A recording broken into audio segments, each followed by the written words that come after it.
Hello friends, അസ്സലാമു അലൈക്കും. Welcome back to my channel. അപ്പോൾ ഇന്നത്തെ നോമ്പുതറ വിശേഷങ്ങളുള്ള വീഡിയോയിലേക്ക് പോകാം.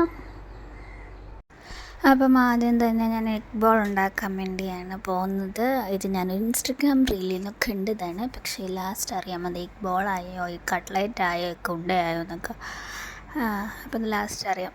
നല്ല രസമായിരുന്നു. പിന്നെ ലാസ്റ്റ് കഴിക്കാൻ നല്ല ടേസ്റ്റ് ഉണ്ടായിരുന്നു കേട്ടോ. അത് മാത്രമേ എനിക്കറിയത്തുള്ളൂ. പിന്നെ അത് ഞാൻ വേകാൻ വേണ്ടി വെച്ചു, ഉപ്പിട്ട്. അതിന് ശേഷം സവോളയും ഇഞ്ചിയും വെളുത്തുള്ളിയും എല്ലാം കൂടെ ഒന്ന് തൊലിയൊക്കെ കളഞ്ഞെടുക്കാമെന്ന് വിചാരിച്ചു. അങ്ങനെ തൊലിയൊക്കെ കളഞ്ഞു. അങ്ങനെ ഇത്തിരി പാടാണ് എനിക്ക് തൊലിയൊക്കെ കളയാൻ. ഇപ്പോൾ കൈ ചെറുതായിട്ട് വേദനയുള്ളത് കൊണ്ട് തൊലി കളയാനും അരിയാനും ഒക്കെ ഇപ്പോൾ പാടാണ്. പിന്നെ അതൊക്കെ കളഞ്ഞ് വൃത്തിയാക്കി ഞാൻ പുറത്ത് ചോപ്പറിലിട്ട് വലിക്കാൻ കൈ വേദനയുണ്ട്. അപ്പം അതുകൊണ്ട് ചോപ്പറിലിട്ട് ഇഞ്ചിയും വെളുത്തുള്ളിയും സവോളയും കൂടെ ഇങ്ങനെ ചോപ്പറിലിട്ട് വലിച്ചു. ആദ്യം ചോപ്പറിൻ്റെ മൂടി അടച്ചിട്ടത് ശരിയായില്ല, പിന്നെ അടച്ച് ഞാൻ ശരിയാക്കി. അങ്ങനെ ഞാൻ വലിച്ചു. അങ്ങനെ പിന്നെ കുനുകുന എന്നുള്ള ഇത് കിട്ടി. ഇത് ഞാൻ അറിയാത്തത് കൊണ്ടാണ് ഇങ്ങനെ കുനുകുന കിടക്കുന്നത്. ഞാൻ അരിഞ്ഞതിന് തണ്ടം മുണ്ടായിട്ട് കിടക്കും.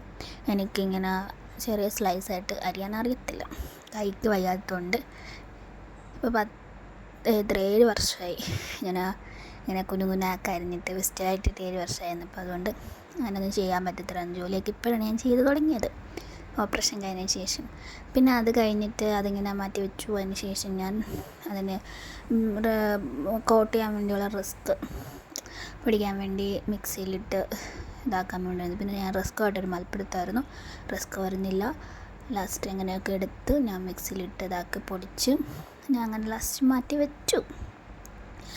പിന്നെ അതിന് ശേഷം നമുക്ക് മുളക് പൊടി ഉണ്ടാക്കാൻ വേണ്ടി പിന്നെ മുളക് പൊടിക്ക് വേണ്ടിയുള്ള ബാറ്റർ തയ്യാറാക്കി. കടലമാവും മുളക് പൊടിയും സോഡാപ്പൊടിയും ഉപ്പുമൊക്കെ ചേർത്ത് കുറച്ച് വെള്ളമൊക്കെ ചേർത്ത് ഇങ്ങനെ ബാറ്റർ ഇങ്ങനെ തയ്യാറാക്കാമെന്ന് വിചാരിച്ചു. പക്ഷേ കുറച്ച് കുഴമ്പ് തരത്തിലാക്കണമെന്നൊക്കെ ആയിരുന്നു ഞാൻ ധാരണ. പക്ഷേ നടന്നില്ല.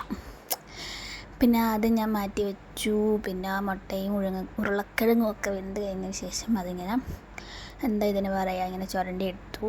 അങ്ങനെ അതും ഇതാക്കി. അപ്പോൾ ഇതാണ് മുട്ടയും ഉരുളക്കിഴങ്ങും ഇങ്ങനെ ഇതാക്കി വെച്ചു. മസാലയ്ക്ക് വേണ്ടി എല്ലാം അരിഞ്ഞു വെച്ചു. ഇത് മുളക് ബജിക്ക് വേണ്ടി എല്ലാം റെഡിയാക്കി, മാവൊക്കെ സെറ്റാക്കി. പിന്നെ അതിനുള്ള റസ്ക് പൊടിയൊക്കെ ഇങ്ങനെ പൊടിച്ചെല്ലാം ഇങ്ങനെ സെറ്റാക്കി വെക്കും ഞാൻ ഫസ്റ്റ്. ഇനി നമുക്ക് മസാല റെഡിയാക്കണം എഗ് ബോളിന് വേണ്ടിയുള്ളത്. നിങ്ങൾ ലാസ്റ്റ് കണ്ടു എഗ് ബോളാണോ എഗ് കട്ട്ലേറ്റാണോ എഗ് ഉണ്ടയാണോ കാണണം.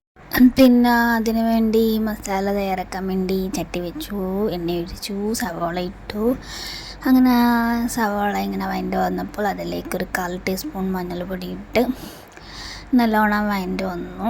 അങ്ങനെ വഴണ്ടതിന് ശേഷം പിന്നെ അതിലേക്ക് മസാലകളായ മുളക് പൊടി, 1.5 ടീസ്പൂൺ ഗരം മസാലപ്പൊടി, ഗരം മസാല അല്ല കേട്ടോ, ചിക്കൻ മസാല 1.25 ടീസ്പൂൺ, പിന്നെ കുറച്ച് ഉപ്പ്, ഇത്രയും കൂടെ ചേർത്ത് നല്ലോണം വഴറ്റി മാറ്റി വെച്ചു തണുക്കാൻ.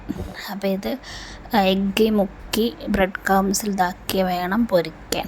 അപ്പോൾ അതിന് വേണ്ടി ഒരു എഗ്ഗ് എടുത്ത് ഇങ്ങനെ ബീറ്റ് ചെയ്തെടുത്തിട്ട് ശേഷം അത് മാറ്റി വെച്ചു. അതിന് ശേഷം ആ മസാലയും ആ എഗ്ഗും കിഴങ്ങും കൂടെ ഉള്ള മിക്സിലിട്ട് നല്ലോണം ഇതാക്കി ചെറിയ ഉരുളകളാക്കി പിന്നെ മുട്ടയ്ക്കകത്തിട്ട് ഇതിനെക്കാട്ടും ചെറുതാക്കണമായിരുന്നു കേട്ടോ. പക്ഷെ ഞാൻ ഉരുളയാക്കിയപ്പോൾ വലുതാക്കിപ്പോയി. പിന്നെ അത് മുട്ടയിലിട്ട് കോട്ട് ചെയ്ത് ബ്രെഡ് ക്രംസിൽ കോട്ട് ചെയ്ത് പൊരിക്കണം. അപ്പം ഞാൻ ഇങ്ങനെ ബ്രെഡ് ക്രംസിലൊക്കെ കോട്ട് ചെയ്യുക. അപ്പം നല്ലോണം ബ്രെഡ് ക്രംസിൽ കോട്ട് ചെയ്യണം കേട്ടോ, ഇല്ലെങ്കിൽ ഒരുമാതിരി ഇരിക്കും. കണ്ട, ഞാൻ 4 വലുതും ഒരു കുഞ്ഞതും. നല്ല രസമില്ലേ കാണാൻ. പിന്നെ അത് പൊരിക്കാൻ വേണ്ടി എണ്ണ വെച്ച് ചൂടാക്കി അതിലേക്ക് ഓരോന്നിട്ട് തിരിച്ചും മറിച്ച് വിട്ട് ഈ കളറാകുമ്പോൾ എടുക്കണം. അങ്ങനെ ആദ്യത്തേത് 2 റെഡിയായി. അതെടുത്തതിന് ശേഷം അടുത്തത് രണ്ടാമത്തത് ഇട്ടു, അതും റെഡിയായി എടുത്തു. അത് 2 3 ഉണ്ടായിരുന്നു. അങ്ങനെ അതൊക്കെ റെഡിയാക്കി. കണ്ടില്ലേ, അതിനിടയ്ക്ക് മുളക് ബജ്ജി പൊരിച്ചു. എൻ്റെ മുളക് ബജ്ജിൻ്റെയൊക്കെ ഷേപ്പ് കണ്ടോ, മുളക് ബജിക്കെല്ലാം സംസാരശേഷി ഉണ്ടായിരുന്നു എന്നെല്ലാം പറഞ്ഞേന്. പിന്നെ അത് കഴിഞ്ഞിട്ട് റവ സൂചി കാച്ചാൻ പോയി. ഞങ്ങളവിടെ സൂചി എന്ന് പറയും. പാല് വെച്ച് ചൂടായി കഴിയുമ്പം അതിലേക്ക് റവ ഇട്ട് നല്ലോണം തിളയ്ക്കണം. അപ്പം അതിപ്പുറത്ത് അടപ്പിൽ ചെമ്മീൻ റോസ്റ്റ്, അപ്പുറത്തെ അടപ്പിൽ സൂചി കാച്ചുന്നത്. ഇപ്പുറത്തെ എൻ്റെ അനിയത്തിക്ക് വേണ്ടി കേട്ടോ, അവൾ സ്കൂൾ വിട്ട് വരുമ്പം.